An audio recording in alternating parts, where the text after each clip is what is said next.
Hello hi, വീണ്ടും arithmetic സീക്വൻസും കൊണ്ട് വരികയാണ്. സാറേ ഇത് തീരാറായില്ലേ എന്ന്. തീരുകയാണ്. കുറച്ച് വീഡിയോസും കൂടി കൊണ്ട് നമുക്ക് ഈ പാഠം നമുക്ക് കംപ്ലീറ്റ് അങ്ങോട്ട് തീർത്ത് കളയാം. ഓക്കെ, ഞാൻ കഴിഞ്ഞ വീഡിയോയിൽ നിങ്ങളോട് പറഞ്ഞിരുന്നു തുകയുടെ ബീജഗണിത രൂപം, ഓൾജിബ്ര എക്സ്പ്രഷൻ, അതുമായിട്ട് ബന്ധപ്പെട്ട് നമുക്ക് ടെക്സ്റ്റ് ബുക്കിലെ കുറച്ച് ചോദ്യങ്ങൾ ചെയ്യാമെന്ന് പറഞ്ഞിരുന്നു. അതിൻ്റെ കൂടെ ഒരു കുഞ്ഞു കാര്യം കൂടി നമുക്ക് എന്ത് ചെയ്യാം, പഠിക്കാം. നോക്കൂ മക്കളെ, സിമ്പിളായിട്ടുള്ള സാധനമാണ്. ഇതോടുകൂടി അടുത്ത ബെല്ലോടുകൂടി നാടകം അവസാനിക്കുന്നു എന്ന് പറയുന്ന പോലെ ഇതോടുകൂടി ഈ പാഠത്തിൽ നിന്ന് അഡീഷണൽ ആയിട്ട് നമ്മൾ പഠിക്കേണ്ട വസ്തുതകളെല്ലാം എന്താണ്, തീരുകയാണ്. ഓക്കെ, ഇത് തന്നെയല്ലേ കഴിഞ്ഞ ക്ലാസ്സിലും പറഞ്ഞു തന്നല്ലേ. കഴിഞ്ഞ ക്ലാസ് നമ്മൾ അതിൻ്റെ അവസാനം കൊണ്ടുപോയി നിർത്തിയത് എവിടെയാണോ അവിടെ തന്നെയാണ് എന്ത് ചെയ്യുന്നത്, ഞാൻ സ്റ്റാർട്ട് ചെയ്യുന്നത്. ഓക്കെ, നോക്കണേ. ഒരു ശ്രേണിയുടെ ബീജഗണിത രൂപം, തുകയുടെ ബീജഗണിത രൂപം. Okay, algebra expression of the sum. തുകയുടെ ബീജഗണിത രൂപം ഇങ്ങനെയായിരിക്കും ഉണ്ടാവുക. Sn is equal to Pn² plus Qn. എങ്ങനെയാണ്? Sn is equal to Pn² plus Qn. ഈ രൂപത്തിലുണ്ടാവും. അതായത് ഒരു n² ഉണ്ടാകും, ഒരു n ഉണ്ടാകും. ഓക്കെ, നോക്കിയേ, നിങ്ങൾ തൊട്ട് മേളിൽ തന്ന ചോദ്യങ്ങൾ നോക്കിക്കണ്ടോ. n² plus 2n, 2n² plus n. കണ്ടോ, ഒരു n² എന്നും ഉണ്ടാകും തുകയുടെ ബീജഗണിത രൂപം എഴുതുമ്പോൾ. ഓക്കെ, ഇനി ഒരു സീക്വൻസിൻ്റെ തുകയുടെ ബീജഗണിത രൂപമാണ് തന്നിരിക്കുന്നതെങ്കിൽ, ഓൾജിബ്രൈക് ഫോമാണ് തന്നിരിക്കുന്നതെങ്കിൽ അതിൽ നിന്ന് നമുക്ക് എന്ത് ചെയ്യാം, ഫസ്റ്റ് ടേമും കോമൺ ഡിഫറൻസും കണ്ടുപിടിക്കാം. നമുക്ക് ശ്രേണിയുടെ ബീജഗണിത രൂപം കിട്ടിക്കഴിഞ്ഞാൽ അതിൽ നിന്ന് ഫസ്റ്റ് ടേമും കോമൺ ഡിഫറൻസ് കണ്ടുപിടിക്കാൻ അറിയാലോ. അതേപോലെ തുകയുടെ തന്നാലും സമ്മിൻ്റെ തന്നാലും നമുക്ക് എളുപ്പമായിട്ട് കണ്ടുപിടിക്കാം. ഈ കാര്യം ഒന്ന് നോട്ട് ചെയ്ത് വെച്ചാൽ മതി. അതായത് ഫസ്റ്റ് ടേം കിട്ടണമെങ്കിൽ പിയും ക്യൂവും ആഡ് ചെയ്താൽ മതി. പിയും ക്യൂവും എന്ത് ചെയ്താൽ മതി, കൂട്ടിക്കഴിഞ്ഞാൽ നമുക്ക് ഫസ്റ്റ് ടേം കിട്ടും. അതായത് n² കൂടെയുള്ള നമ്പറാണ് ആര്, പി എന്ന് പറയുന്നത് അല്ലേ. n² കൂടെയുള്ള ആളാണ് പി. അതേപോലെ തന്നെ എന്നിൻ്റെ കൂടെയുള്ള ആളാണ് ക്യൂ. ഈ രണ്ട് നമ്പറും കൂട്ടിയാൽ നമുക്ക് എന്ത് കിട്ടും, ഫസ്റ്റ് ടേം കിട്ടും. ഇനി കോമൺ ഡിഫറൻസും കൂടി കിട്ടണം അല്ലേ. കോമൺ ഡിഫറൻസ് കിട്ടണമെങ്കിൽ ഇങ്ങനെ ചെയ്യുക, 2 ഇൻറ്റു 2 ഗുണിക്കണം n² കൂടെയുള്ള സംഖ്യ. n² കൂടെയുള്ള ആളാരാ, പി ആണ്. 2 ഇൻറ്റു പി. പിനെ 2 കൊണ്ട് ഗുണിച്ച് കഴിഞ്ഞാൽ നമുക്ക് എന്ത് കിട്ടും, നമുക്ക് കോമൺ ഡിഫറൻസ് കിട്ടും. ഇത് വളരെ ഇമ്പോർട്ടൻ്റ് ആയിട്ടുള്ള ഒരു കാര്യമാണ് കേട്ടോ.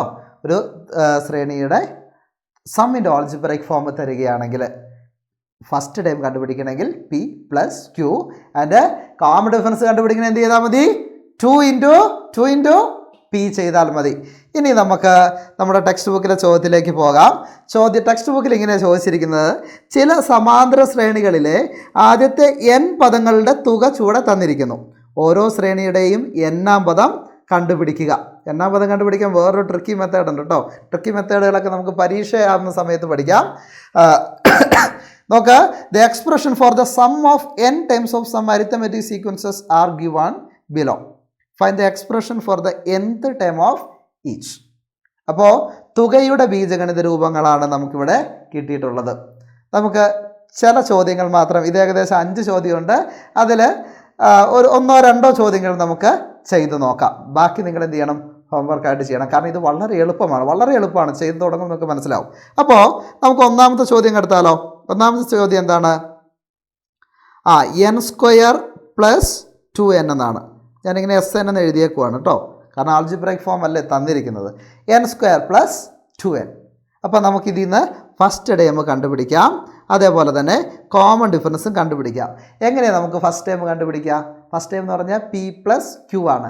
അപ്പോൾ ഇവിടെ എവിടെയാണ് സാറേ പി? ഇവിടെ ഒന്നുമില്ലല്ലോ, n² കൂടെ ആരെയും കാണുന്നില്ലല്ലോ.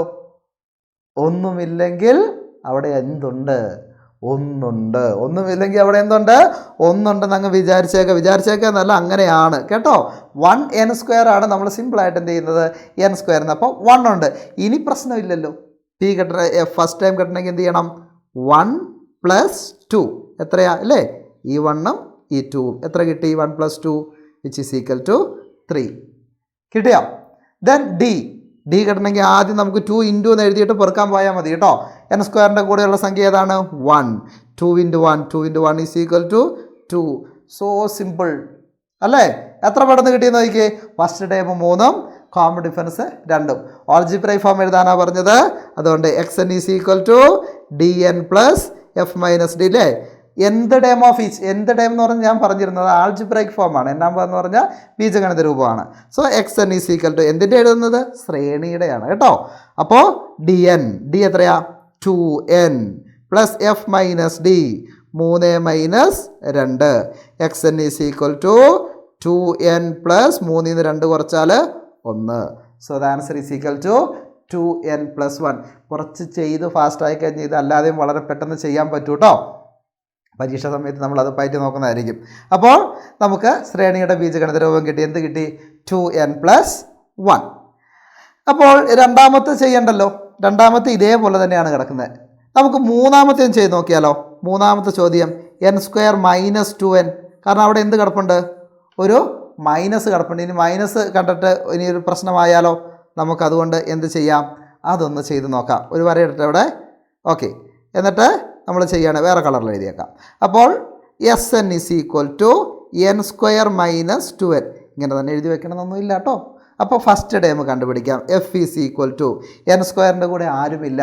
ആരുമില്ലെങ്കിൽ ഒന്നുമില്ലെങ്കിൽ ഒന്നുണ്ട്. നമുക്കവിടെ 1 കൊടുക്കാം. Okay, then f first term എന്താ പറഞ്ഞത്? പി പ്ലസ് ക്യൂ എന്നാണ് അല്ലേ. ഇവിടെ പ്ലസ് അല്ല, ഇവിടെ നോക്കിയേ n² മൈനസ് 2n ആണ്. കുഞ്ഞുങ്ങളെ ശ്രദ്ധിക്കണേ, പ്ലസ്സിന് പകരം മൈനസ് ആണ് വരുന്നതെങ്കിൽ അവിടെ എന്ത് ചെയ്യണം? മൈനസ് ചെയ്യണം. അപ്പോൾ പീൻ്റെ സ്ഥാനത്ത് 1 ആണ്. 1 മൈനസ് 2 ആണ് ഞാൻ എഴുതാൻ പോകുന്നത്. കണ്ടോ, 1 മൈനസ് 2. എന്തുകൊണ്ടാണെന്നറിയോ? എന്തുകൊണ്ടാണ്? ഇവിടെ എന്താ നമുക്ക് കിട്ടിയിരിക്കുന്ന സാധനം? എന്താണ്? മൈനസ് ആണ് അല്ലേ. മൈനസ് ആയതുകൊണ്ടാണ് ഞാൻ അവിടെ എന്ത് ചെയ്തത്? മൈനസ് ഇട്ട്. പ്ലസ് ആയിരുന്നെങ്കിൽ പ്ലസ് ആണ് ചെയ്യുക. 1 മൈനസ് 2, 1 2 കുറച്ചാൽ 2 1 കുറച്ചാൽ എത്രയാ? 1 ആണ്. അപ്പോൾ 1 വലിയ സംഖ്യയാണ് കുറയ്ക്കുന്നത്. അപ്പോൾ ആൻസർ എന്തായിരിക്കും? നെഗറ്റീവ് ആയിരിക്കും. -1. And d is equal to, d എഴുതാൻ നേരത്തെ ആദ്യം 2 എന്ന് എഴുതിയിട്ട് ബാക്കി എടുക്കാൻ പോയാൽ മതി. ഞാൻ പറഞ്ഞു n² കൂടെയുള്ള സംഖ്യ. n² കൂടെയുള്ള സംഖ്യ ആരാണ്? 1. അങ്ങനെയെങ്കിൽ 2 × 1 which is equal to 2. First ടൈമും കോമൺ ഡിഫറൻസുമായി. ഇനി നമുക്ക് എന്ത് എഴുതണം? ശ്രേണിയുടെ ബീജഗണിത രൂപം എഴുതണം അല്ലേ. X n is equal to d n plus f minus d. X n is equal to d, d എത്രയാ? 2n plus f minus d. F എത്രയാ? -1. ഡി എത്രയാ? F minus d. ഡി എടുത്തേ, ഡി എത്രയാണ്? 2. ഓക്കെ ആണോ? Yes. നമുക്ക് ഇവിടെ എഴുതാവേ. X n is equal to 2n -1 -2. 1ൻ്റെ ചിഹ്നം മൈനസ് ആണ്, 2ൻ്റെ ചിഹ്നം മൈനസ് ആണ്. ഒരേ ചിഹ്നങ്ങളാണെങ്കിൽ എന്ത് ചെയ്യണം? കൂട്ടണം അല്ലേ. നമ്മൾ ഒരേപോലത്തെ ആൾക്കാരെയാണ് നമ്മൾ എന്ത് ചെയ്യുക? കൂടെ കൂട്ടുക അല്ലേ. കൂടെ കൂട്ടുക, കൂട്ടുകാരാക്കുക. അങ്ങനെയാണെങ്കിൽ -1 -2 ഒരേ ചിഹ്നമാണ്. അപ്പോൾ നമ്മൾ കൂട്ടണം. -1 -2 -3. അപ്പോൾ ഓൾജിബ്രൈക് ഫോം ഇല്ലെങ്കിൽ n-ാം പദം എന്ത് ടൈം എന്ത് കിട്ടി? 2n -1 എന്ന് കിട്ടി. ഇതേപോലെ എൻ്റെ കൂട്ടുകാർ എന്ത് ചെയ്യണം? നാലാമത്തെ ചോദ്യവും അഞ്ചാമത്തെ ചോദ്യവും രണ്ടാമത്തെ ചോദ്യമൊക്കെ എന്ത് ചെയ്യണം? ഒന്ന് ചെയ്ത് നോക്കണം. സംശയമുണ്ടെങ്കിൽ നിങ്ങൾ കമൻറ്റ് ചെയ്താൽ മതി. തീർച്ചയായിട്ടും ഇതിൻ്റെ ആൻസർ കൊണ്ട് ലിബിൻ സാർ വീണ്ടും വരുന്നതായിരിക്കും. ഓക്കെ, അപ്പോൾ മക്കളെ നന്നായിട്ട് പഠിക്കുക. വീണ്ടും കാണാം. Take care. ബൈ.